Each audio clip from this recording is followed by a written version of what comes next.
this is yours. Don't read my lecture and don't change. I've got Razmik's lecture here, so I think I might... Oh, it's really good. No. Welcome to everyone. A very warm welcome to the Calouste Gulbenkian Foundation. Pari Yegav, Pari Calouste, Polarin, Calouste Gulbenkian, Himaguchan. The president said I needed to speak some Armenian, so I put that in. It's particularly appropriate that this lecture, in the lecture series on Armenian culture and history, is here because, of course, Calouste Gulbenkian was Armenian, and he was deeply imbued with the culture and the history of the Armenian people. And we're so excited to have this as another lecture in the series at the Calouste Gulbenkian Foundation. It's been a wonderful series, and many thanks to the professor at the Faculty of Letras of the University of Lisbon, and also to the Société Vahe and all the people who've put in so much work at the Society of Friendship between Portugal and Armenia. That's me translating from the Portuguese. I hope that's all right. And obviously the Armenian Communities Department of the Calouste Gulbenkian Foundation. And that's the second reason, obviously, why we're really delighted to have this here, in that the speaker tonight is our very own Dr. Razmik Panossian, the director of the Armenian Communities Department, and moreover, a great expert on the creation, the process and the history of creation of the Armenian identity.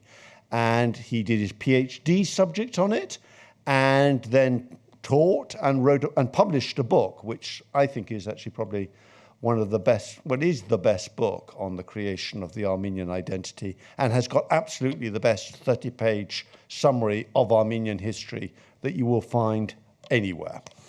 It's, I think, sold out of Amazon, but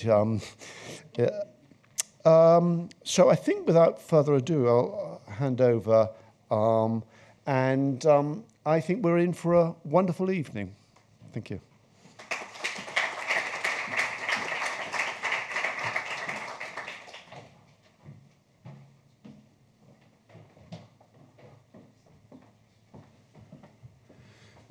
Boa tarde a todos. Eu pedi autorização aqui para falar português, ao contrário do que tenho feito em todas as outras sessões prévias, e queria evidentemente começar por agradecer à Fundação Calouste Gulbenkian, na pessoa do professor António Feijó, e perdoem que sublinhe que me sinto também em casa nesse sentido.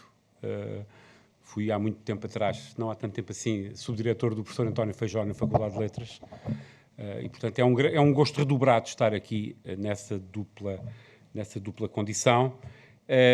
E queria também agradecer de novo esta organização aos serviços incansáveis do Dr. Vahe Miktarian e também do conferencista desta tarde, o Dr. Razmik Panossian.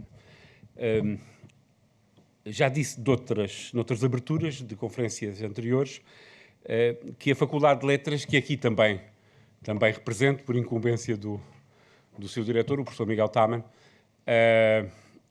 e a área de História da Faculdade de Letras, que acolhe e que organizou estas conferências, vê estas conferências como uma oportunidade para desenvolver os estudos sobre as relações entre Portugal e a Arménia, para desenvolver os estudos arménios em Portugal, em primeiro lugar, depois os estudos sobre as relações entre Portugal e a Arménia, quer através do estudo das relações diretas, quer através da definição de paralelismos que podem mutuamente esclarecer duas histórias que são geográfica e posicionalmente periféricas, embora não civilizacionalmente periféricas. Esta série de sessões foi concebida de forma, em certo sentido, cronológica, não é? Depois tivemos uma sessão de apresentação de problemas gerais, tivemos também já sessões do domínio, uma sessão do domínio da história da história da arte e agora chegamos a problemas mais contemporâneos que, aliás, incidem numa região do globo que é particularmente fracturante, uma região do globo em que, em certo sentido, se podem juntar diversas placas civilizacionais. E isso é justamente como hoje, precisamente, podemos perceber. E creio que esse motivo das placas civilizacionais e das junções, das áreas de fricção, é justamente um dos motivos que pode ser mais interessante para estabelecer paralelismos entre a história arménia e a história portuguesa. Esperamos no Centro de História e na área de História da Faculdade de Letras que possam destas conferências emergir estudos e emergir, sobretudo, interesse dos alunos e já alunos interessados, já pelo menos um aluno da faculdade que se prepara para fazer uma tese nessa área, há outros já a trabalhar na Arménia, portanto, e queremos que através desses pequenos passos, desses pequenos grãos em torno dos quais se pode construir a pérola, que podemos chegar a resultados firmes e estáveis que ultrapassem a duração das próprias conferências. Portanto, muito obrigado à Associação, muito obrigado à Fundação Calouste de Gulbenkian, na pessoa do seu presidente, por ter tido a iniciativa de organizar estas conferências e por ter confiado na Faculdade de Letras para as levar a bom porto. Muito obrigado.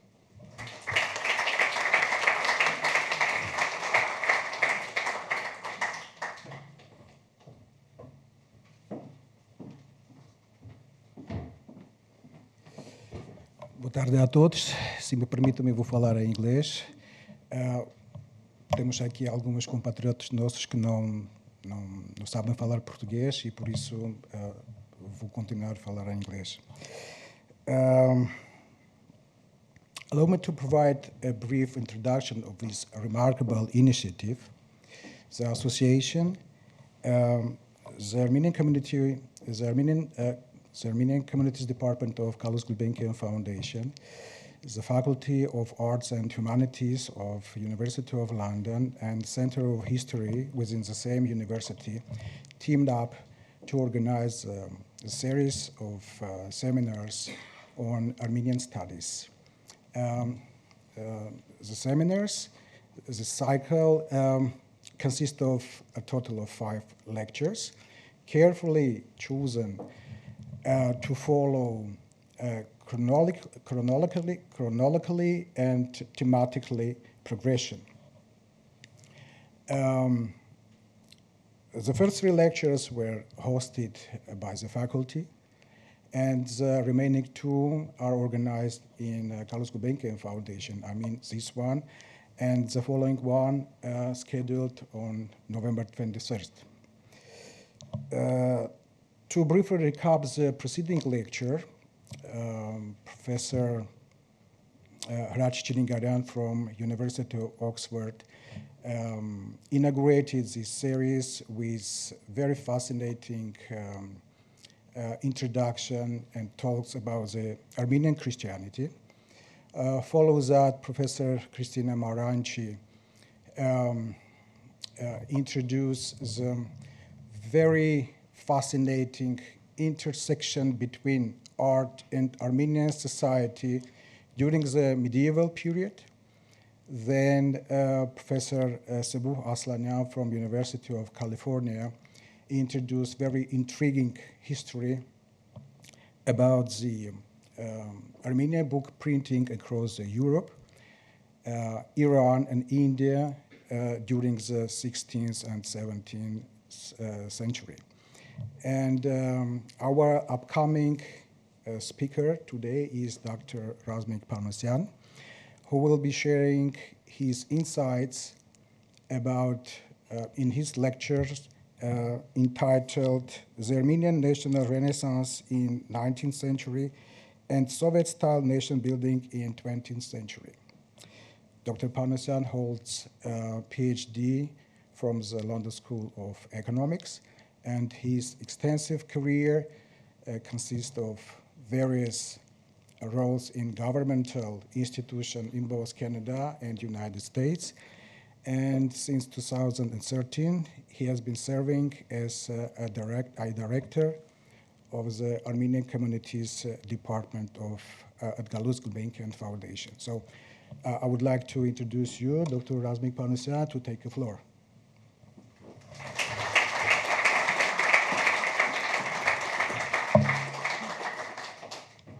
I'm not checking my emails. I'm putting the timer on.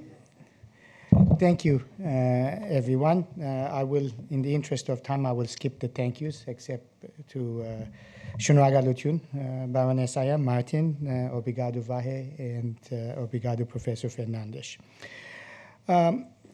Today I'm wearing my hat as a scholar, as I call myself a lapsed academic, and not as a director of the Armenian Communities Department. And I must admit that this is going to be a bit of a difficult lecture to give, not only because my boss is in the audience and the president is in the audience, but also because the audience is so diverse. We have academics, university students, friends, colleagues. I'll try to pitch it in a way that it doesn't become boring to any of you. But bear with me, it's going to be about 1 hour. So what I'm going to talk about is how a modern nation, in this case the Armenian nation, how a modern nation is built. And what we mean by that, and this is the only academic jargon I'm going to use in the entire 1 hour, is this constructivist Benedict Andersonian sense of imagined communities, how a community of a nation is imagined, whereas an ancient identity, an ancient people become a modern nation in a sense of a political community. And the crucial period here is the 19th and 20th century, although I will start, as you will see, a bit earlier. Now, this is not to say that the Armenians are a new people. They've been around for 3,000 years at least, some say even longer. But they reformulated their identity at least twice in their history. First, in the 4th century, when they became Christian, and second, in the Renaissance of the 18th, 19th centuries. It was a new way of imagining themselves, not as an ethno-religious minority in empires, but a political community that should have autonomy and eventually an own state governed by its own representatives. So my story begins at the 18th century when Professor Aslanyan left and focused on the, as I said, 19th and 20th. Part of it is intertwined with the Soviet Union, with Soviet history, part of it with the Catholic religious order, with the Armenian Church, revolutionary parties, diaspora existence, with genocide and wars. But let me first situate where the lecture fits into this series, which Vahe gratefully did, so he saved me 2-3 minutes, so thank you for that, Vahe. But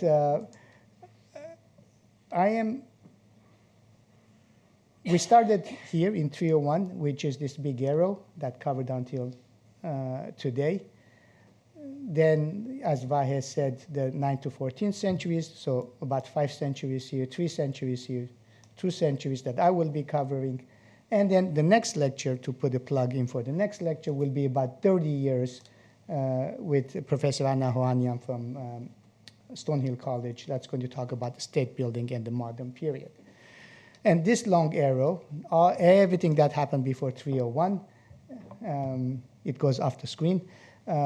I covered very briefly in my introductory comments, but here just to repeat that the first written reference that we have of Armenians is actually in 520 BC on the rock of Behistun, which is now in Iran, when King Darius I of the Persian Empire enumerates all the lands he conquered and all the taxes he imposed, including on the Armenians. So that's the first reference that we have of Armenians. Let me also situate it geographically as to what region we are talking about. We're talking about this region. This is a modern map, a badly drawn map, which I stole from the internet, but it's this area of historic Armenia that we're talking about with 2nd-century kingdom here. Immediately you will see why a map of historic Armenia will annoy certain people, as you will see A good part of it is Eastern Turkey, part of it is Azerbaijan, and current Armenia is this Red Republic. I should also say that geographically, this is where the Caucasus Mountains are. So the region from a Russian perspective, and often you hear this in the literature, is referred to as a Transcaucasus on the other side of the Caucasus. We tend to speak of the South Caucasus now. These two other maps, because I said how it annoys people that we talk about historic Armenia here. This map here is actually from the 1803. It's an Ottoman map in Turkish, in Ottoman Turkish. It's an Ottoman map of the empire, or that part of the empire, and it clearly, like every other Ottoman map, clearly has Ermenistan or Armenia in it. And this little clay tablet from the 6th century BC is the first ever map that has that we know in history. It's a clay tablet, as I said, in the British Museum. It's a Babylonian map of the world with Babylon in the middle, and one of the outlying areas is Armenia. So this is the region in which I will be talking about. There are three main arguments that I'm going to make in this presentation. I'm not going to go through them one by one, but this is background that you should keep in your mind as I be telling other things, telling stories and making other points. The first thing is the importance of the diaspora in Armenian national identity. This challenges the conventional approach where states build identity.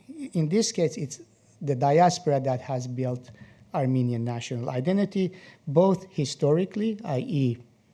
the period I'm covering, 19th, 20th century, and contemporarily, and including now.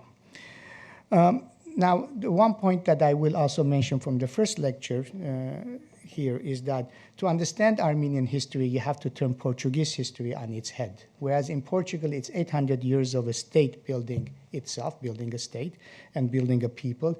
In the Armenian case, at least since 1375, when the last kingdom fell, it is diasporan communities that are building the people, dreaming about the state. And only in 1991, the state came into being. In the final part of the lectures, in the second part of the lecture, I will be talking about the Soviet Union, how Soviets built the Armenian nation. This might sound contradictory, ironic, the Soviets with their ideology of communism and internationalism, but they were instrumental in building Armenian national identity as well, and I'll talk a little bit about that. And the third part, I will end with the 1988-1991 period of the beginning of the Nagorno-Karabakh movement. 1991, as I said, Professor Anna Ohanian will pick up the story after that. So this is just a bit of a background, the structure of the lecture. Now let me start with the story of, well, actually I have another picture of him. Story of this man, Mkhitar Sebastiatsi, before our time, but his influence was really crucial in the 19th and 20th century. So Mkhitar Sebastiatsi was a monk.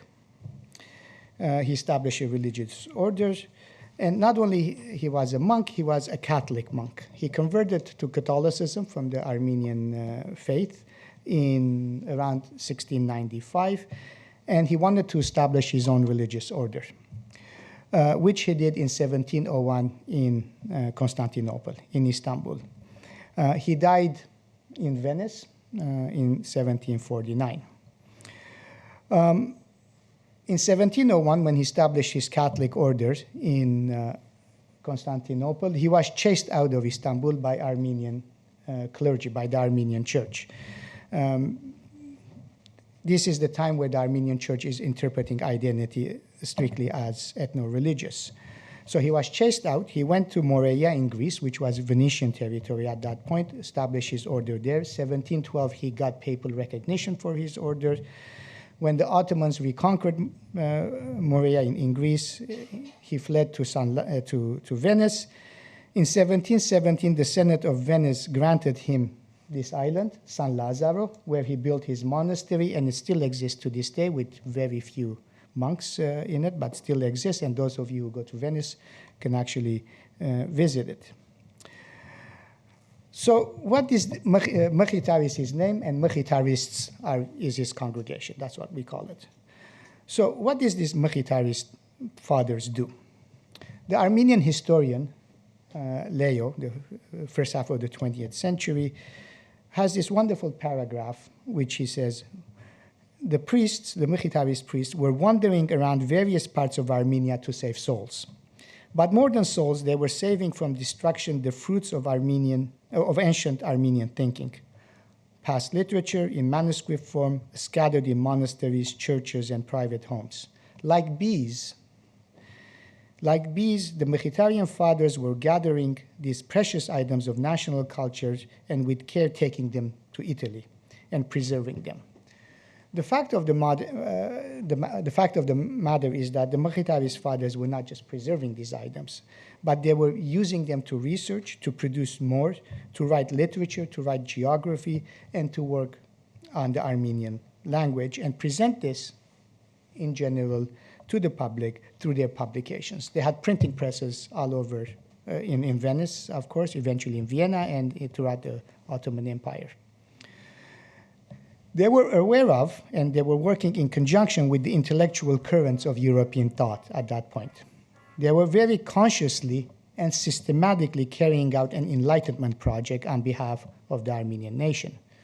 Their motivating force, their style, was European and more particularly Catholic, but the content was always Armenian. So they also established schools, and as I said, crucially disseminated their ideas at the popular setting. Their work was trend-setting in the Armenian context at two levels, at the level of language and at the level of history. They also did a lot of work on theology, but I'm not going to get into that. At the level of linguistics, Mechitar himself pioneered this work. In 1727, he published the first grammar book of vernacular, i.e. popular Armenian, spoken Armenian. But the crowning moment of his achievement was the publication in 1749 of the first volume of the first ever comprehensive dictionary of the Armenian language. Apropos, this was published before English and German such dictionaries. The second volume was published 20 years later by his disciples. And this dictionary established the foundations of the Armenian language as a modern and standardized literary medium, expunging from it foreign words and regional variations. A century later, another Mechitarist father published another seminal work on the critical grammar of the vernacular, of the Ashkharab, or the vernacular language, and this became the basis of modern Armenian. They published other linguistic texts. They published journals, two of which still exist. My department supports them in a modest way. They also published popular novels.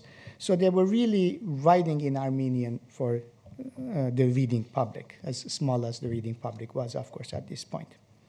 So the fact that what modern Armenian that we speak and write in is a standardized literary medium, we own it to this man and the subsequent monks. Now, the second part, as I said, was about historiography. And this is where the good fathers were also very active. And the towering figure here is Chamchian, Mikhail Chamchian, who died in 1823, and he wrote the most authoritative 3-volume Armenian history at that point, which remained authoritative for at least a century.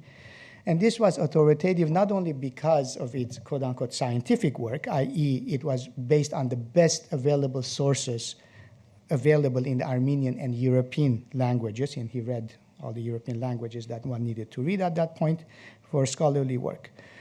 The second side, which is also interesting, is the quote-unquote theological side of this work. It was heavily influenced by Catholic themes as they applied to the Armenians. And the Armenians were situated in the biblical narrative at the center of Christian civilization. And the argument went as follows, and I'm not making this up, this is in Chamchian. According to the Bible, the Garden of Eden was in Armenia. Now, that's a fact that we know. So according to the Bible, the Garden of Eden was in Armenia. Therefore, Adam must have spoken Armenian. And since Adam spoke to God, God too must have spoken Armenian. So this made the Armenians the chosen people, the inhabitants of the sacred land of Eden, the speakers of a sacred language, which was also the original language of humanity. Now, some of these themes still persist in Armenian popular discourse, but its religious excess and subsequent intellectuals discarded this, toned it down, and it was sort of forgotten. But it was a crucial contribution to national identity formation. His research, Chamchian's research and conceptualization, emphasized that Armenians had a continuous existence in their historic land and a history to be proud of. Okay, God did not speak Armenian, but Armenians were an ancient people with a proud civilization and were entitled to freedom and autonomy, and this part of the argument came in the 19th century with the more secular intellectuals. Now let me come back to the Catholic dimension of this, because this is really important and it's really crucial. It's not surprising to find clergy at the forefront of national consciousness. The Armenian Apostolic Church, the traditional church, embodies this and still embodied and still embodies this. But this traditional national church really focused on ethno-religious identity. It was given that you were born in the Armenian church. If you were born in the Armenian church, you were automatically Armenian, and that's that.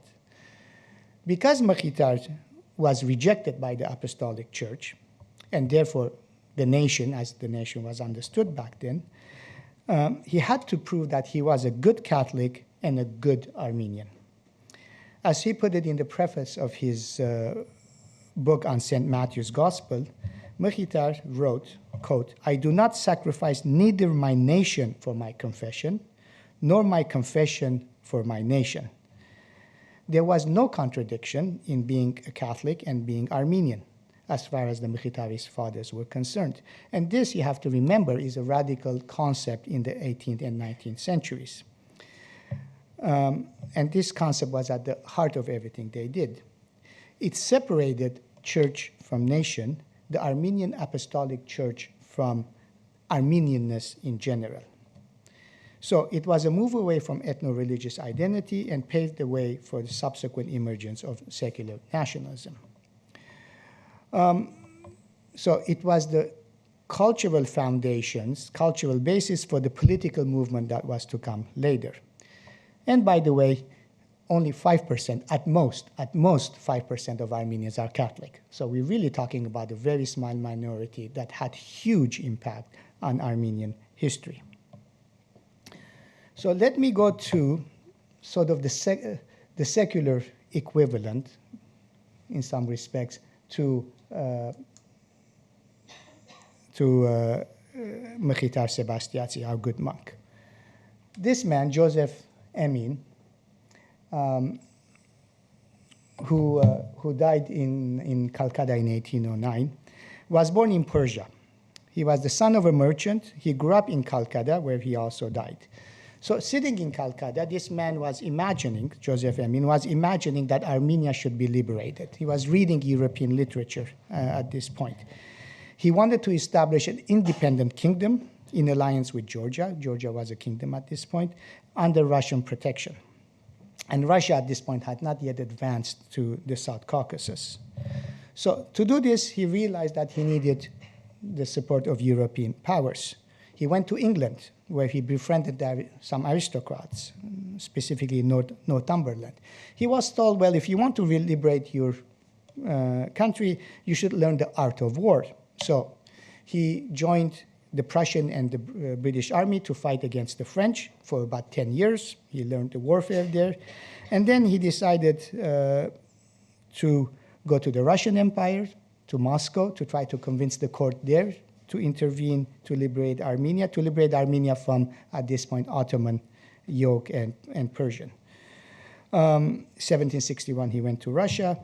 And then he traveled to the Caucasus, and then he went to Armenia, historic Armenia, what we would today call conscientization, to talk to the peasants, to talk to people, to make them aware of the importance of liberation.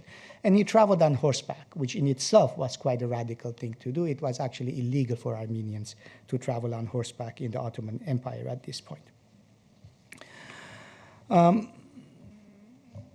Now, he didn't get too much of a positive reaction from the peasantry, and more importantly, the Catholicos, the Armenian Pope, was vehemently against this kind of conception of the nation as a secular nation, and completely opposed to the idea of rebellion. So he had no success. He went back to India in 1773. He visited Madras and became friends with the Armenian family of merchants there called Shahamirians, who had their own printing press in Madras. And they were publishing the first books of Armenian liberation, and I'll come to this in a second. Eventually, Amin settled in Calcutta. He wrote a book in English, published in London in 1792, about his autobiography. This is the book here, as republished in Calcutta at the beginning of the 1900s. And the concluding sentence in this book says, or in the conclusion, he says, the reason he's writing this book, who knows, but in time to come, this book may be of service to young Armenians and rouse them from their slumber until they open their eyes by degrees and understand the true meaning of liberty. Now, Joseph or Kevork Emin was a century ahead of his times. His ideas caught on only in the 19th century and influenced the first generation of nationalist intellectuals and revolutionaries. Let me say a word about the Shahamirian printing press in Madras. Between 1772 and 1783, they published 8 books, including an Armenian language textbook and geography of Armenia. The third book they published is the most significant. It's the book here on the right, which is entitled The Book Which is Called Exhortation. And the exhortation was, again, in Amin's terms as well, awaken the Armenian youth and the young from their drowsiness and lazy sleep, so that it would come to liberate Armenia from the yoke of foreigners and from lawlessness of the homeland.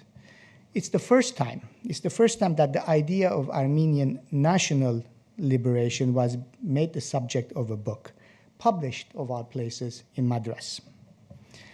A year later, the press published an even more remarkable book. It was a compilation of laws, a proposed constitution, a plan of the army, and a budget for an Armenia that is to be liberated on the principles of self-rule, with the republican government of free citizens and the rule of law.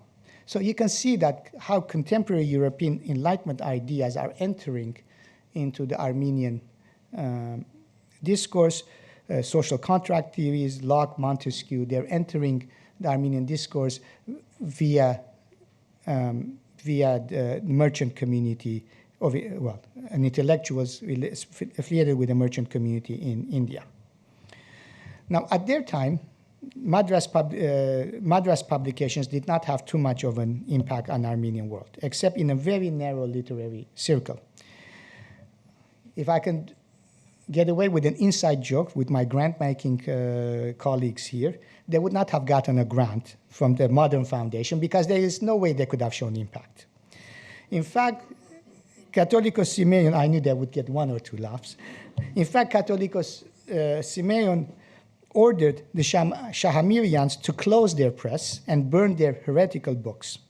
The publications were too radical and too far from religious conception of identity.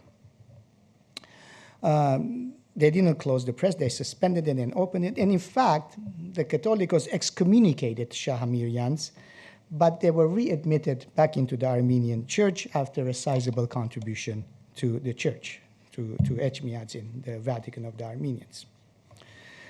So let me now jump to the 19th century, the second half of the 19th century. You have to imagine all these things are having, they're percolating, their ideas are disseminating more and among the reading public. Now, at this point in the 19th century, the zeitgeist of the times is of national reawakening or renaissance throughout Europe. Of course, this is a misnomer. It was not a reawakening or renaissance. It was a reinvention or a reformulation of identity. Greece, at the beginning part of the 19th century, had already broken away from the Ottoman Empire. Towards the end, Bulgaria was. So an Ottoman Empire to the Tanzimat reforms were reforming itself. So there was this thinking that reform is possible. The empire itself is showing signs of reform. And in 2-3 generations, Armenians are changing in this period from this ethno-religious community to people that are starting to think of themselves as a nation in the modern sense of political community. What does this mean? We are one people, and we have rights, collective and individual rights, and we need to govern ourselves, and we need to be governed by our own people. So there were no demands of independence yet at this point, but demands of reform, demands of rights, and importantly, European protection is sought. And the context is that the European powers are using the Armenians to weaken or to put pressure on the Ottoman Empire, which was at this point called the sick man of Europe. So revolutionary parties are founded in 1890 in Tbilisi. The Armenian Revolutionary Federation was founded in Tbilisi in 1890. In Geneva, the Hunchak party, this one was founded. And in 1885, in Armenia, the Armenagan party was founded, which is no longer with us, but these two still are. This party, and the coat of arms is very interesting, right? You know, revolution, red flag, intellectual work, working class, or the peasants. And this party still governs a good part of the diaspora. So there is a vibrant presence in the Ottoman Empire and in the Russian Empire. In the Russian Empire, the cities are Tbilisi and St. Petersburg, mostly the cities of intellectual centers and activism. Yerevan at this point is a village, but intellectual centers and the church center, of course, is near Yerevan.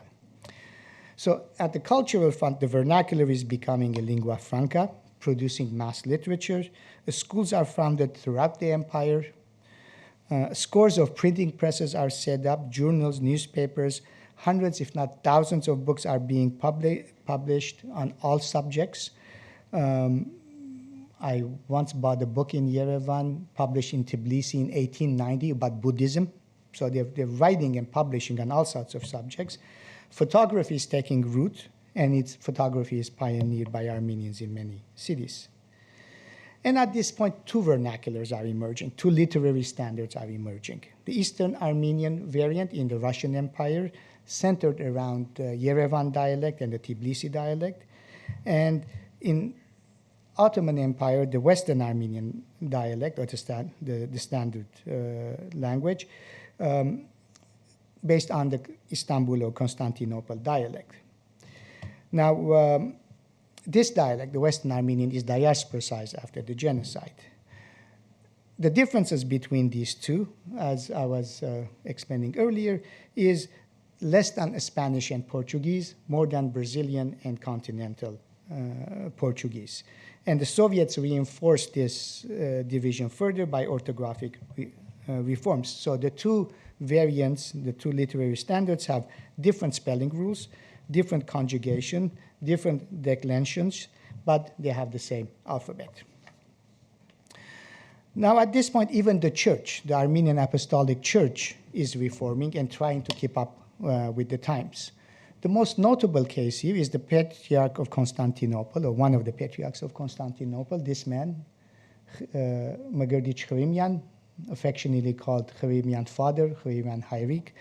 And he eventually became the Catholicos of all Armenians. But when he was in Istanbul, he was sent to represent the Armenian community of the Ottoman Empire to Berlin at the San Stefano peace negotiations. San Stefano in 1878 ended the Russian-Ottoman war, and through this treaty, Bulgaria became independent, Romania and Serbia were recognized, and it was clear that Ottoman rule was waning in the Balkans.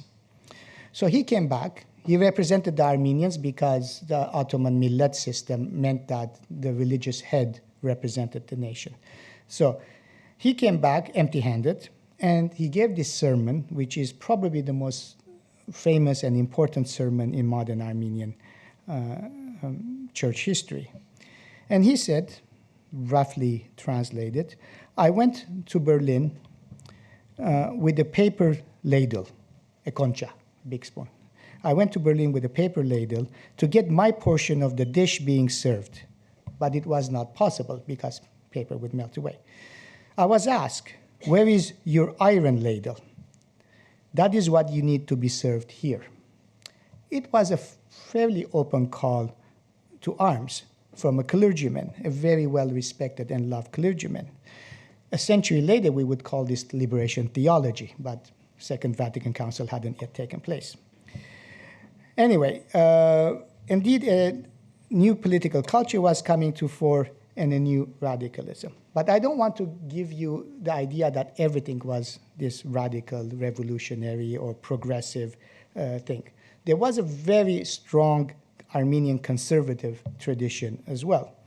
And this was represented by the very wealthy merchant class in Istanbul, the Amira class as we would know it. The Dadyans, the Badyans, the Gulbenkians, the Essayans who were part of this class. And they were recognized as the leaders of the community, and there was a lot of intra-community tension as well. One of these, just to give an indication, one of these Amiras, Abraham Pasha, who was Martin Esayan's great-great-father, used to play cards with the Sultan. Now, if you ask me, playing cards with the Sultan is a different form of taxation, but he was playing cards with the Sultan. Gambling with the Sultan. Eventually, Abraham Pasha lost everything because of gambling. But it's also very clear that as elite as they were economically and well integrated, this conservative element, they were never politically equal to the Ottomans, to the Turks, to the Muslim community. Okay, let me... Now, you are probably wondering that Armenian history is just history of old men with beards, right? And I think we have a point to some degree. So let's go to the next slide. Part of the 19th century vibrancy, in the intellectual vibrancy in the Ottoman Empire, was feminist writing that came to the fore. Women writers, intellectuals, and activists who were the first generation of feminists, not only in the Armenian context, but also in the Ottoman context. The towering figure here is Zabel Yesayan, who was born in Istanbul in 1878, and she died, we think, in 1943 in a Soviet prison. We're pretty sure it's 43, but so she died in Soviet prison because she moved to Armenia, Soviet Armenia, in 1933. She was a prolific writer, essayist, novelist, political activist. In addition to writing about the Armenian massacres of Adana in 1909, which shot her to fame, she wrote extensively about women's rights, and not just about Armenian women. She was writing about women's rights in general in the Ottoman context. And I think she was the first person who used the word feminism in an Armenian language. Others, like Serpuhi Dusep, the first recognized as the first feminist writer, again, a novelist, essayist, and educator. She wrote about the inequalities faced by women. Zabel Asadur, with the nom de plume of Sibyl, was a poet and an educator. She wrote a grammar book in 1879, in addition to her other writings on the condition of women, again, with Armenian women and women in general. And the most, Haiganush Mark, who died in the 1960s, was a journalist and an editor, having established a women's magazine. She emphasized the role of economic inequality and the subjugation of women. So all of them were involved in this intellectual setting. I think all of them established or edited journals in their lifetime. And so they played a very important role. And as with all first-generation feminists, they were part of the middle class or upper middle class bourgeoisie, connected often to European trends. They helped to broaden Armenian thinking beyond national issues.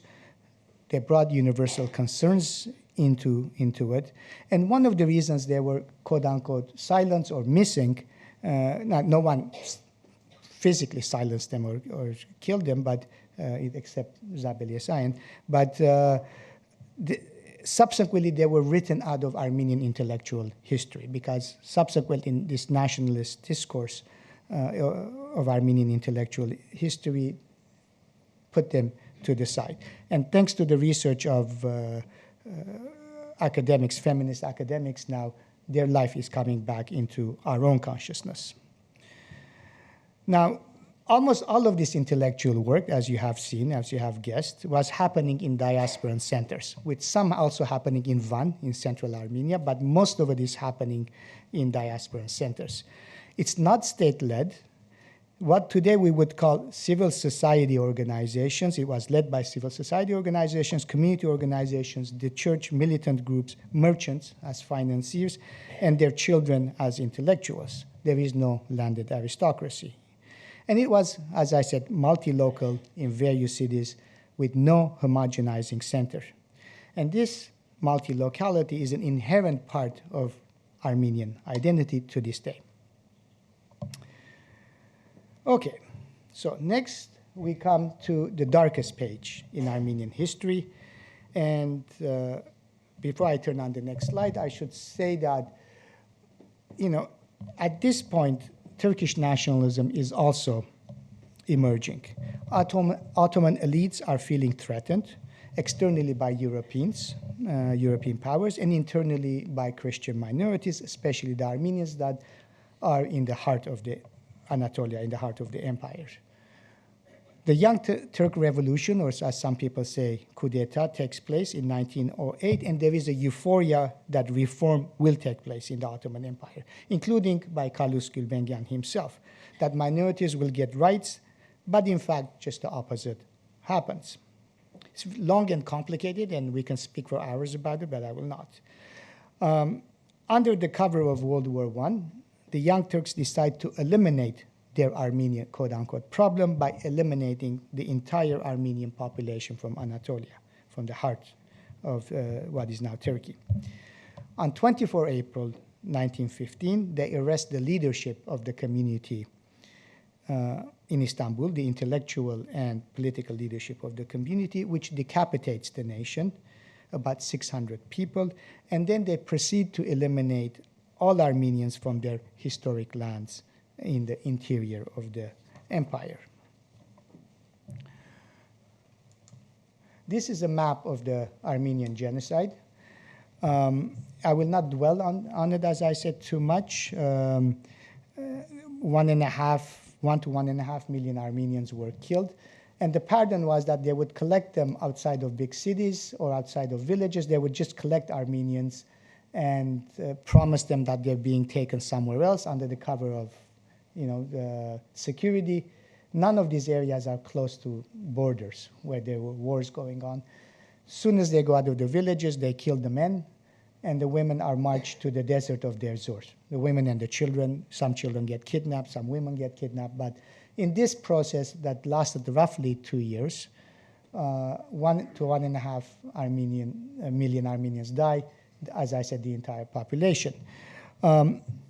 My own family is from this Armenian village here. They got deported relatively late, and it was relatively close to Deir Zor. So on my mother's side, half of the family returned because Protestant missionaries supported them or looked after them. And on my father's side, my father's father was the only person left from his entire family, and then he discovered he had a sister alive. And he only survived because he was a French legionnaire in the French army at that point. He was not there. So this is just to give you an idea of what happened. The survivors, the few 100,000 survivors from Der Zor, eventually became the diaspora around the world, mostly in the Middle East. In 1923, Turkey, the heartland of the empire, became the Turkish Republic under Kemal Atatürk. Of course, at this point, the term genocide was not invented. Raphael Lemkin invented the term in 1942, interestingly, having the Armenians as an example of what happened, and he explained that in an interview. Toynbee called it the murder of a nation. Armenians called it the Metz Yerern, the great crime or the great catastrophe. Now, the genocide had a profound impact on Armenian identity. It equalized, everyone became a victim. It equalized identity. The diaspora was transformed from no longer a community of merchants or intellectuals into a community of genocide victims. The politics of recognition eventually came into it, and there was understandably a very strong element of anti-Turkishness. Meanwhile, in the Russian Empire, the Communist Revolution had taken place in 1917, and the Russian army subsequently pulled out of the South Caucasus. In this vacuum, 3 independent republics emerged, Armenia, Azerbaijan, and Georgia, for 2 years.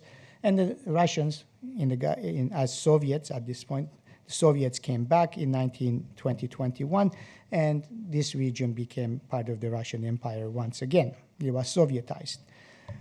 Armenia became one of the 15 constituent republics of the Soviet Union, and the roots of the Karabakh conflict that we face today go back to this period. They go back earlier, but the core of it goes to this period, because Armenians and Azerbaijanis fought over it. In 1922, Karabakh, and I'll show a map of this a bit later, in 1922, the Soviets, under Stalin, who was the Nationalities Commissioner, Stalin and the Soviets granted Nagorno-Karabakh to Azerbaijan instead of to Armenia, despite the fact that the population of Karabakh, 90% or more, 95%, were Armenian. And then gave to other regions, which I will mention later, to Azerbaijan. So after 1921-22, two nations in parallel to one another, well, two parts of the same nation are being built in parallel to one another. In the diaspora, imagine yourself, you are a community leader in 1922, 23, 24 in Lebanon or Syria, where the bulk of the genocide survivors, several 100,000 people, had gathered. They're living in refugee camps. They're a disparate or a diverse group of people. There is no common language. Some speak Armenian, some speak Turkish, some speak local dialects. They have local identities and not necessarily an overarching national identity. They belong to different social strata. They have different political loyalties. They're completely bewildered, uprooted from their ancestral land. The only commonality they have is almost all of them, 95% at least, belong to the Armenian Apostolic Church, and the others belong to the Catholic and the Protestant churches.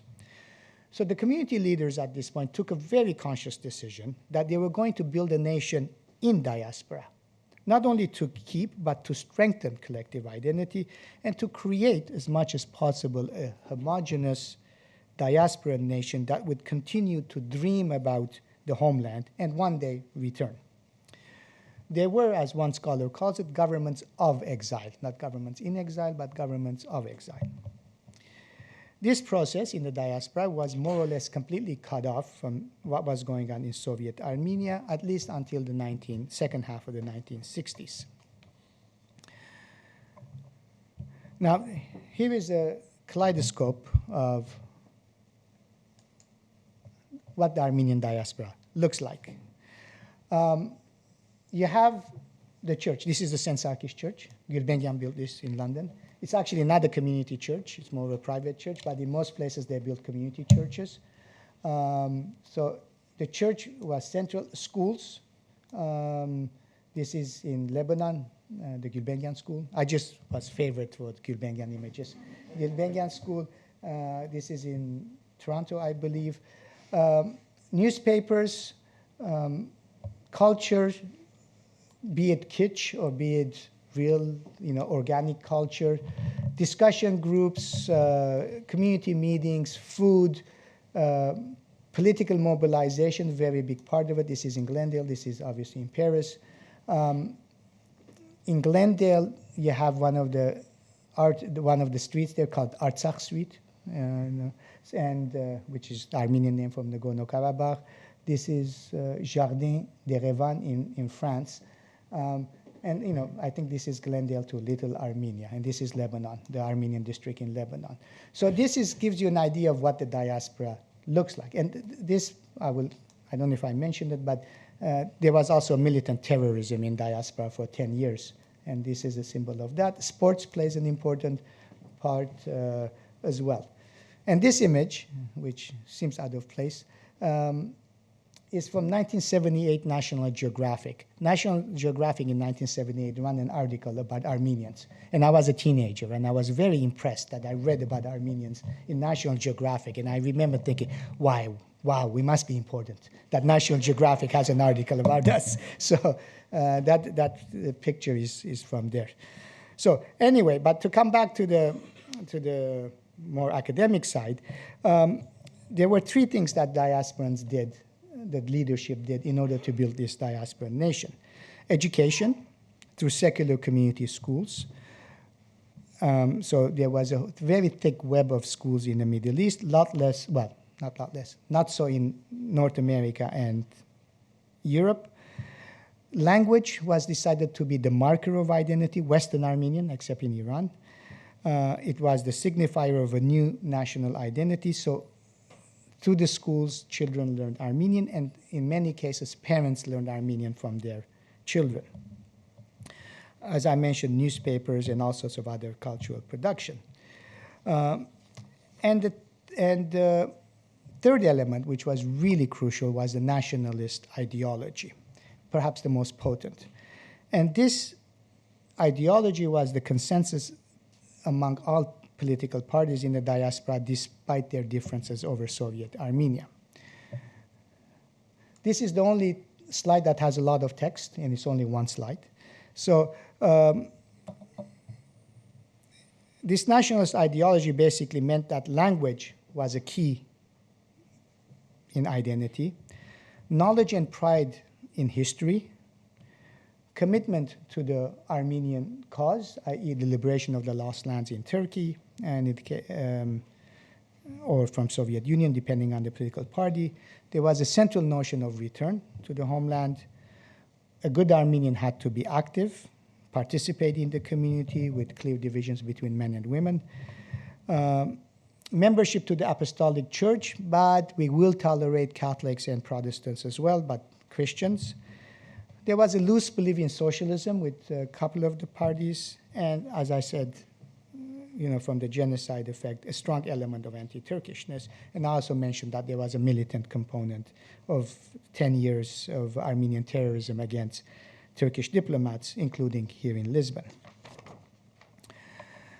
But the crucial point here is that there was a unique diasporan culture with its own literature that was being created, with its own thinking about political issues, national issues. There was a diasporan political thought, quite separate from Armenian Soviet Socialist Republic, and sometimes in opposition to that, at least until the 1970s and 80s. It was not a diaspora that was an extension of an existing state, but an entity in its own right, producing its own culture and thinking, self-organizing, while dreaming about a homeland, however this homeland was defined. In the 1980s, this identity, this traditional identity, which is these 8 points here on the right, started changing. A new hybrid, hyphenated Armenian identity emerged in the West, where one could be British and Armenian, French and Armenian, or French Armenian, I remember as a youth arguing, am I Canadian Armenian or Armenian Canadian, for example. And so this hybridity came into play. And of course, identity, like all social identities, national identity is something that's not static. It changes and started changing. So the objective factors of language, solid knowledge of history started giving way to more subjective notions of feeling Armenian. And this is an identity shift that started taking place in the 1980s, and it continues. To add to another level of diaspora complexity, in the 1990s, a new diaspora emerged, which is now numerically more important, and that's the post-Soviet or post-independence Armenian diaspora of Armenians migrating from what was Soviet Armenia to countries abroad. And it's very different from the post-genocide diaspora. It's different in its outlook, different in its dialect, it's different in its relations to Armenia and the conception of community activism. On the other hand, on the other side is the Soviet nation building that was going on. Similar to our good monk Mkhitar, who combined being a good Catholic with being a good Armenian. After Stalin, Armenian communists combined communism, which was supposed to be international in scope, with nationalism. Here is a quote from Garen Demirjian, the longtime first secretary of Soviet Armenia from the mid-70s to 1988, I think. And this is a quote when I interviewed him. He said, communists first saved Armenia from guaranteed destruction in 1920. They took it out of the mouth of the lion or the crocodile and saved it. Hence, we, and then he switched to we, talking about himself, we did two things. We kept national identity unique, Euro-Hatkutun, and developed it further, and second, built a strong economic base. We developed, Zarkatsenel, the country. And then he ended, I'm very proud that as first secretary, 20% of the history of Soviet Armenia belongs to me. When I told this to my father, he said, did you ask him if 20% of the political prisoners belong to him too? But of course, I didn't ask that. It was one of the most fascinating interviews I have done in my life. So, and the reason he could do this, there were some structural factors. First, the Soviet federal system allowed them to do this. The party, the Communist Party, was very centralized, but the federal structure was decentralized, and Armenians played, the Armenian elite played with this. The second point is that the Soviets had this very strange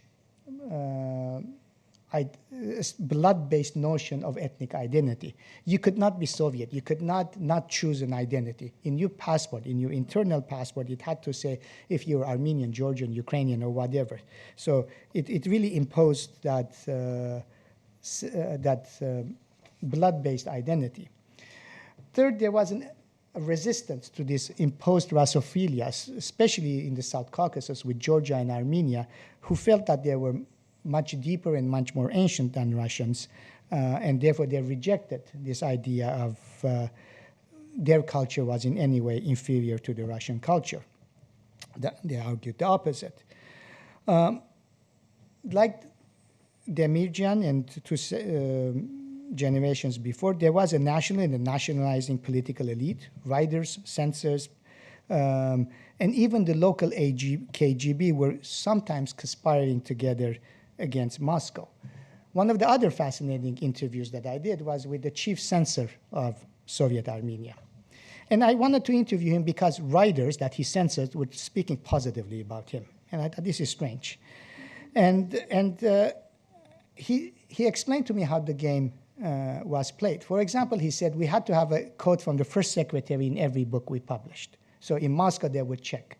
Is there? So the game was that we would put a quote from Brezhnev in the weakest part of the book. So it would be, yes, there is a quote, but everyone will know that we're playing with this. For example, it's not a concrete example he gave. I'm just imagining this.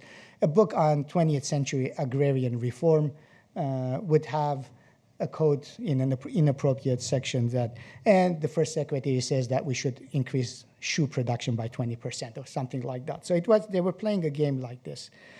And this was because of this nationalizing elite. There was lots of nationalist literature, especially poetry, alongside with the Soviet, Silva Gabudigyan, Kevork Emin. If I had time, I could read some of this, but I won't. And over the years, the centralizing control was loosening. There was demographic homogenization. So Armenia was becoming, through the Soviet period, more Armenian. Azerbaijan was becoming more Azerbaijani. Georgia was becoming more Georgian. And through various policies that the local governments controlled. And finally, by the 1980s, Soviet ideology had become communist ideology, had become a game. It was no longer believed in. And as one intellectual put it, it was an absurd situation. We had to shout, live like Lenin, but no, it was just a slogan. So onto this scene, in 1988, the Karabakh movement emerged. So the Karabakh movement, Karabakh, Artsakh in Armenian, or Nagorno-Karabakh in Russian, is this region here. And in 1922, Stalin put this region in Azerbaijan. He put this region, Nakhichevan, in Azerbaijan, and he put this region, the panhandle of Armenia, into Armenia. So, and the two republics fought over these in the 1920s. So throughout the Soviet period, the Karabakh was a region, an oblast. It had its own Soviet, its own local government. Throughout the Soviet period, once every 10 years or so, there were petitions for Karabakh to join Armenia, because 95% of the population of Karabakh was Armenian in the 1950s, for example, which was declining, and in 1988 it was 76%. So Armenians were very fearful that they were going to lose Karabakh, just like Nakhichevan, which had an Armenian population, and by 1988 it was zero. So the movement emerged when, in February of 1988, the Soviet of Nagorno-Karabakh voted to secede from Azerbaijan and join Soviet Armenia. Armenians immediately went to the streets and to show their support, and protested to show their support. These are some images from 1988, winter and summer, because they continued. And here you see how 1915, the genocide, is a prism. It's a perspective through which they're interpreting this. This is an ingrained part of Armenian politics, the point of reference of the genocide. So the response for this Armenian demand was shocked everyone, because soon after, within days, near Baku in Sumgait, Azerbaijanis went on an anti-Armenian pogrom. Officially, 26 Armenians were murdered. In reality, probably more, in the hundreds, but the official figure is 26. So from the very beginning, violence entered into the conflict. And from the very beginning, ethnic cleansing entered into the conflict. After Sumgait, after this pogrom, 300,000 to 400,000 Armenians fled Azerbaijan from Baku and from various other regions. They fled Azerbaijan, came to Armenia, and then many went to Russia. Around 150,000 Azerbaijanis who lived in Armenia fled Armenia and went to Azerbaijan. The 150,000 or so Armenians in Nagorno-Karabakh stayed and fought. And in this fighting, if I go a few years beyond my period, in this fighting between 1991 and 1994, about 650,000 Azerbaijanis were cleared, ethnically cleansed from all this region that Armenians took, all this region between Karabakh and Armenia. So this was the demographic dynamics. Just to give you a heads up, last month, this area, which was still under Armenian control, completely fell. So now all of this is controlled by Azerbaijan, with no Armenians left here.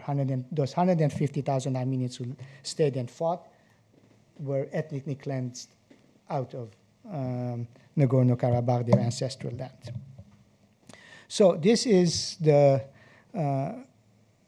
happened between 1988 and 1991, and then there was, as I said, a full-scale war when the two republics became independent from the Soviet Union in 1991.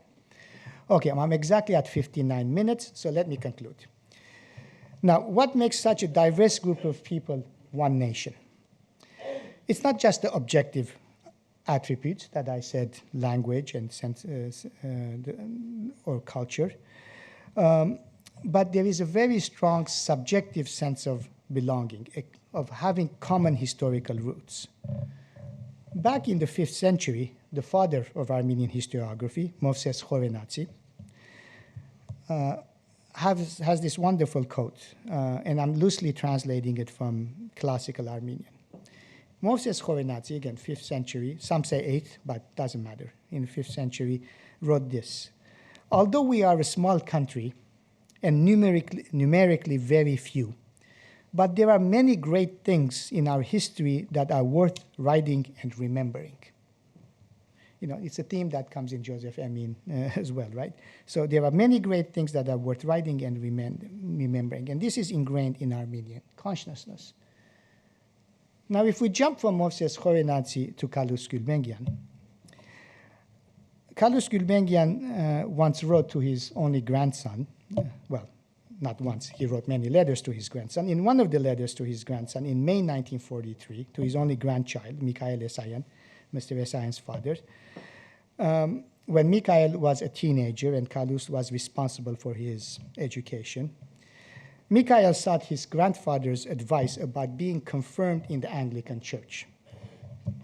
And Calouste responded in a letter that he said he would consider such a move unworthy, indigned in French, which is not indignant, but indigned in French, unworthy, he was writing in French, and lose all respect for his grandson. He then adds, and again I'm loosely translating from French now, you must not forget that you are the inheritor of our traditions, of my name. You are the inheritor of a long line of ancestors whose memory is evoked throughout the East, in the chapels and the churches, in the institutions devoted to your faith. He's speaking, of course, about the Armenian Church. You understand how guilty you would be for denying such a past steeped in your faith and disloyal to your family traditions. Page 226, Éducation du Delphine. Now, wow, talk about a visceral reaction. And he's writing to a 16-year-old boy, his only grandson, who he very dearly loved. So it is this drive not to forget. It is this pride and connection to a glorious culture, tradition, church, and history, more tragic history more recently, that drives Armenians to keep their identity. It is this drive not to disappear. And this keeps them united as one nation despite their multi-local identity and their differences. Thank you.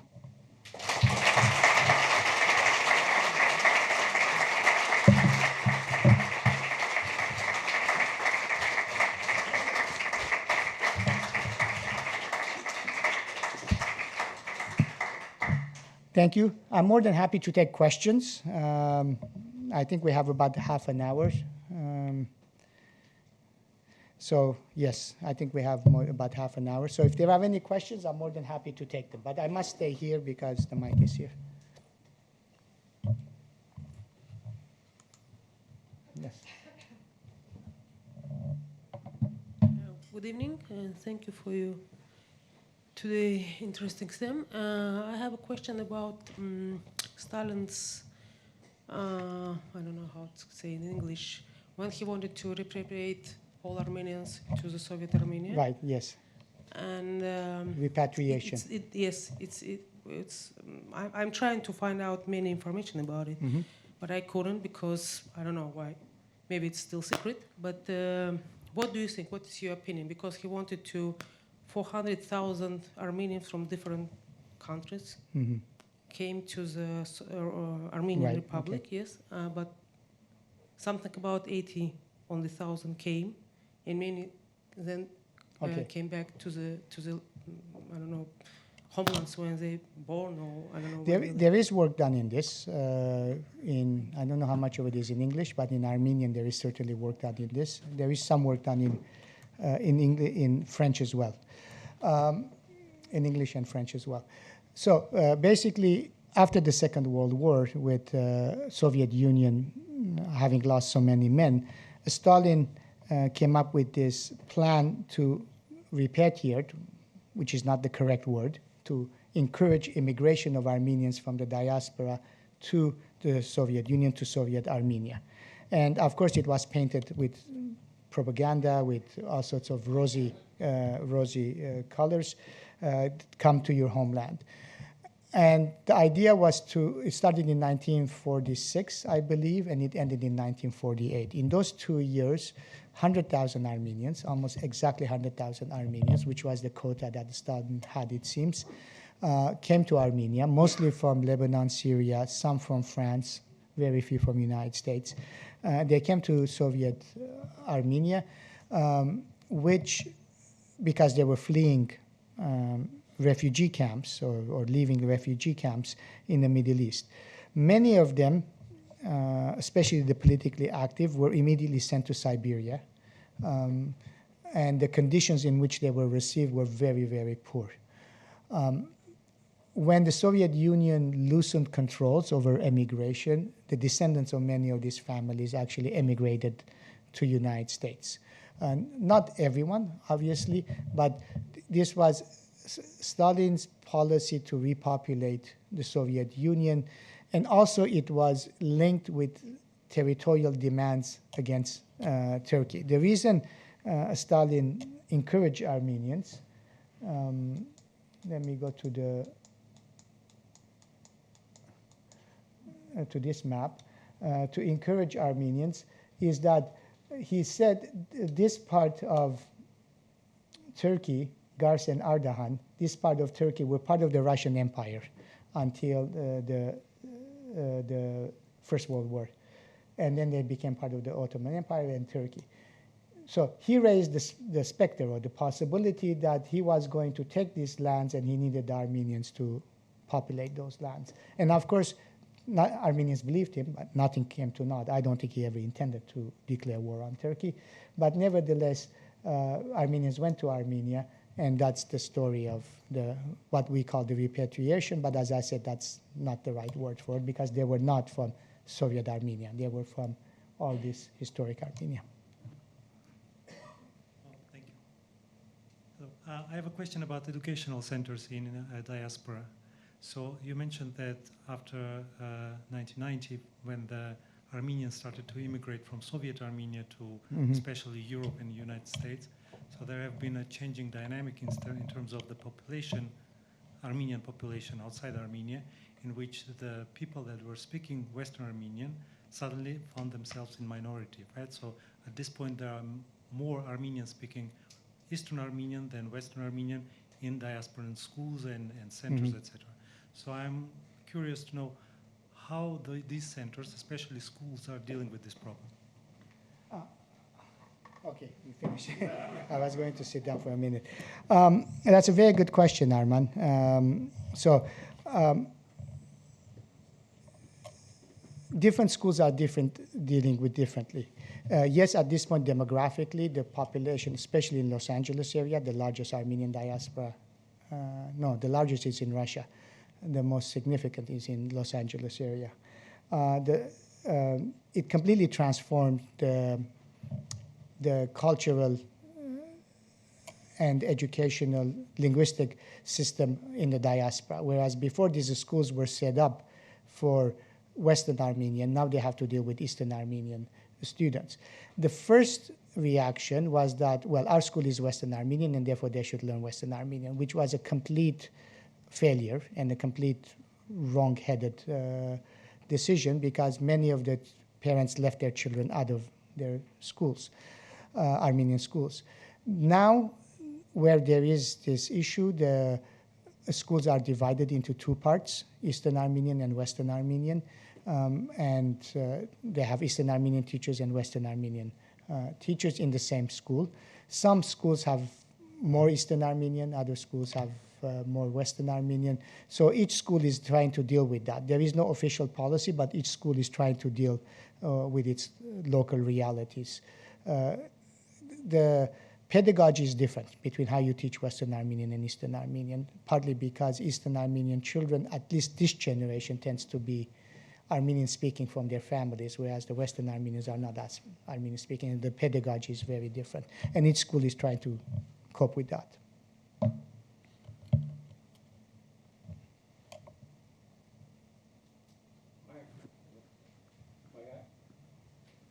Yes, and behind you there's a question as well. Yeah. So thank you, Dr. Panossian, for a very, very enlightening lecture.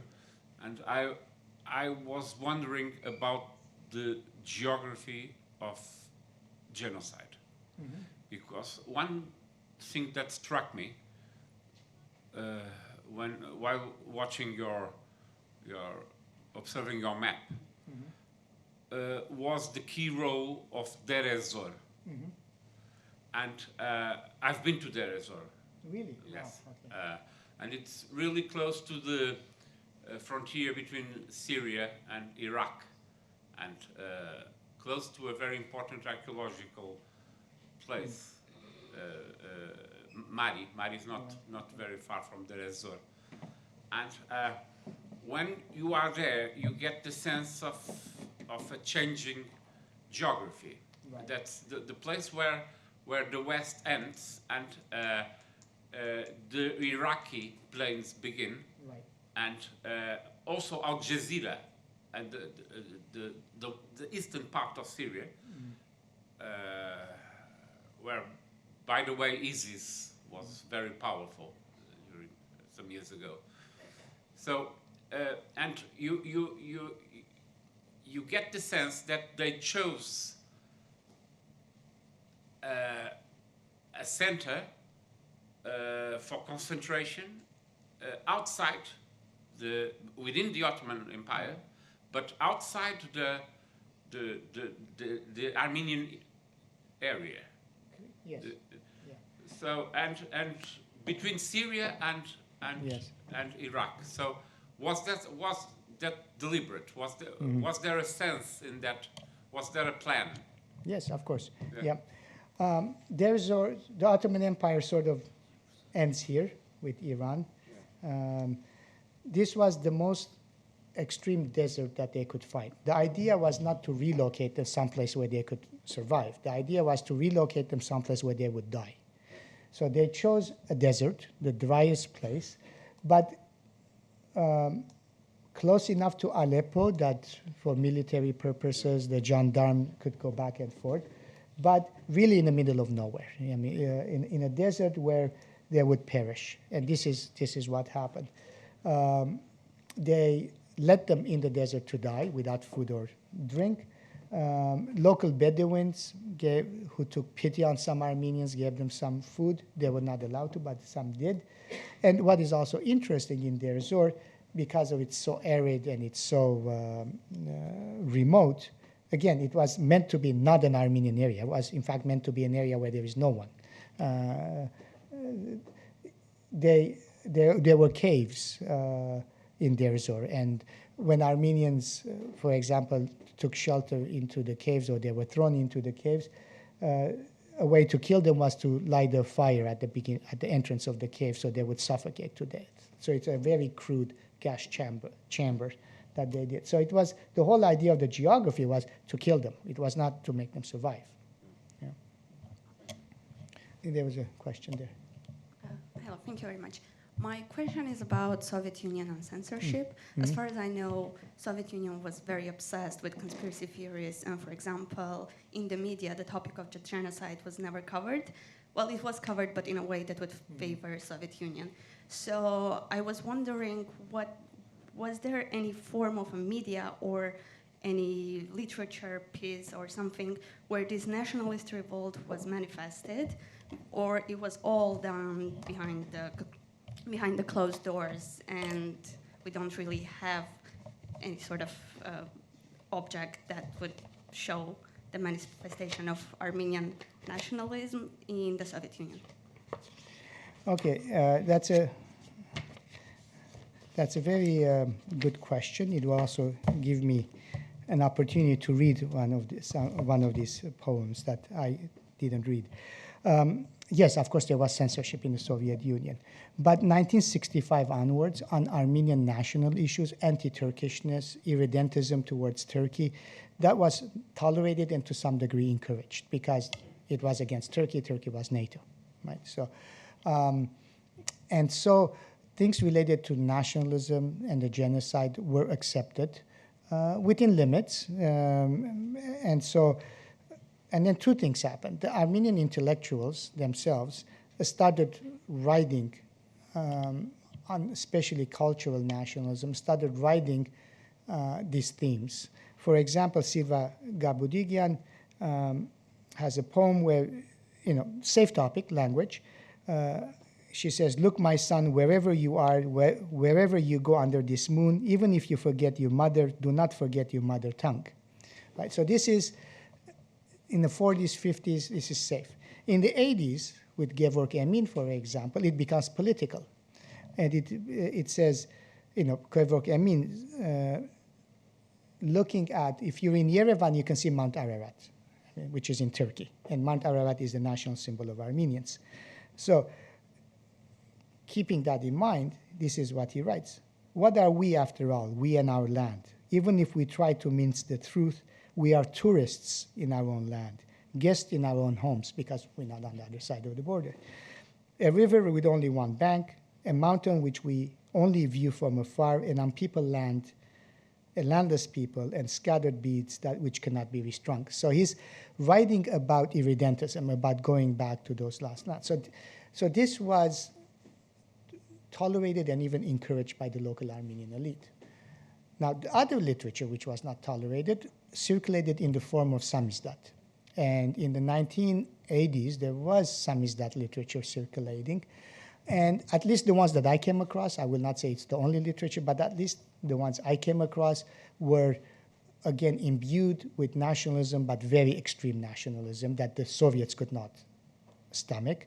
And some of it was just anti-Soviet. Armenia should become independent, like Bayruk, Hayrigian and all that, should become independent. So, but unlike Russia, unlike Ukraine, in the South Caucasus republics and in Central Asia, there was a lot more tolerance for this kind of nationalism expression. But I don't believe that was the case not that I don't believe, it was not the case with the Ukraine, and it was certainly not the case in Russia. So, as I said, the Soviet Union was very, very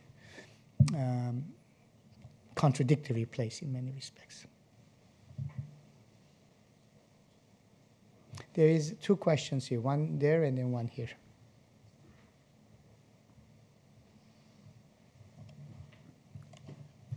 You have been talking at length about the cultural communities that the diaspora has built. Is it possible to talk a little bit about the political influence that they have managed or have not managed to build over the time in their host communities? I'm of course asking in the connection to the recent, not 2 months ago, events in Artsakh. And unfortunately, the response was underwhelming in Europe and in the US. Yes. If you could just comment on that, thank you. That's a very good and complicated question. Traditionally, the Armenian diaspora has mobilized on genocide recognition for decades, especially after 1965, on getting the American Congress or the French Parliament or whatever to recognize the genocide, and they have succeeded in 26 or 28. When the Karabakh movement started, in addition to the genocide, they started advocating for Armenia and for political causes related to Armenia. Which got complicated after 2018, because the mainstream politicized diasporan organization, the Dashnak Party, and the government of Armenia were not getting along. So, and they withheld some of their support, and in some cases even advocated against the Armenian government. So the diaspora, well, the political parties in the diaspora, are not all in agreement on every issue. So there was something that broke in 2021, and now with the Karabakh war, of course, all Armenians mobilized. The diasporan political parties mobilized. I mean, it's a weird concept to have a diasporan political party, but we have a diasporan political parties to mobilize against Azerbaijan in favor of Armenia. But there is always this thing that one of the organizations in the diaspora, the most politically influential, has withheld some of its support. But also, you have to also remember the diaspora. As powerful as it is, if what it's advocating is not in the interest of the host state, it doesn't get very far, right? So diasporas are in some ways captives of their own states. The largest diaspora is in Russia. It's politically zero because it cannot mobilize in Russia, of course. France and the United States are the most mobilized diasporas because they're free societies and they could. There's a question here. Thank you, Professor. I have two questions. First, you talked today about how the Armenian community had two models of nation building, one in the diaspora and another one in the Soviet space. My first question is, after independence, did these two models integrate each other, or did one of them prevail over the other? Right. These two models started converging to some degree in the 1970s when the diaspora, certain elements of it. Let me go to one of, it was before this. This party in the diaspora, which is now rather insignificant, was always pro-Soviet. This party was anti-Soviet until, and the descendants of this party were more or less pro-Soviet. In the 1970s, they sort of converged towards, and they stopped criticizing as vehemently the Soviet Union. So there was some convergence at that point. In 1988, what happened in the diaspora, and this is one of the arguments that I make elsewhere, the diaspora basically, to put it very bluntly, forgot itself, forgot to look inwards and looked only towards Armenia. Armenia had just had a major earthquake, there was a war going on, and it needed to be supported. And so all efforts went towards Armenia, building Armenia, supporting Armenia. And that continued, and still continues, to a large degree still continues, and it continued until the 2020s, and it continued until the 2020s. I don't want to be misunderstood, it still is continuing. But after the Karabakh War, so in that period between 1991 and 2018, this party was either supporting or supportive of the oligarchic regime in Armenia, the oligarchic nationalist regime in Armenia. And so the diaspora, at least the organized diaspora. Now this new diaspora, the post-Soviet diaspora, without political parties, they actually started organizing on more human rights issues, but they never became a movement on human rights issues, on changes in Armenia. So again, you have a division between the established institutional diaspora and the new diaspora. In 2018, as I said, onwards, because the current government of Armenia and this party don't get along, that relationship has now soured to some degree, where this party wants the removal of the prime minister. Meanwhile, the diaspora itself, and this is also something interesting that's happening, is starting to think, okay, we focus on Armenia for 30 years, we need to look a bit more inwards towards building ourselves and maintaining our identity in diaspora. And that's something that's slowly starting to take place. Thank you, Professor. And the other question is still in the topic of nation building in the context of the South Caucasus. We know that the Armenian nation building and the Azeri one have a rivalry, but between the Armenian and the Georgian one, what is the relation? Right. You know, Freud had a concept called the narcissism of minor difference, that you dislike the people that who are most like you. Georgians and Armenians will not like this. My friends, Armenian friends, will not like this. But Georgians and Armenians have many, many similarities. There is no rivalry between them. There is no conflict between them. There is an Armenian minority in Georgia, which is not harassed. You know, but Georgians, you know, have a tendency of taking over Armenian churches because there is no Armenian community. So at this point, I would say the relationship is correct. It's correcto. You know, it's fine. In 1918, 1919, they had a little skirmish at the northern border of Armenia over a region, but generally relations between the two countries are okay. They're fine. In terms of liking each other, well, I don't know. Maybe it's like the Spanish and the Portuguese.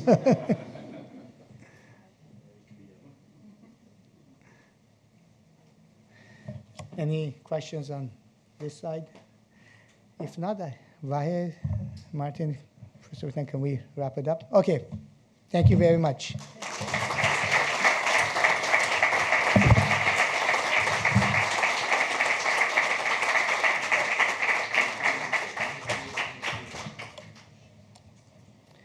Okay. I did bring in Abraham Pasha. Not the way you wanted him to be brought in.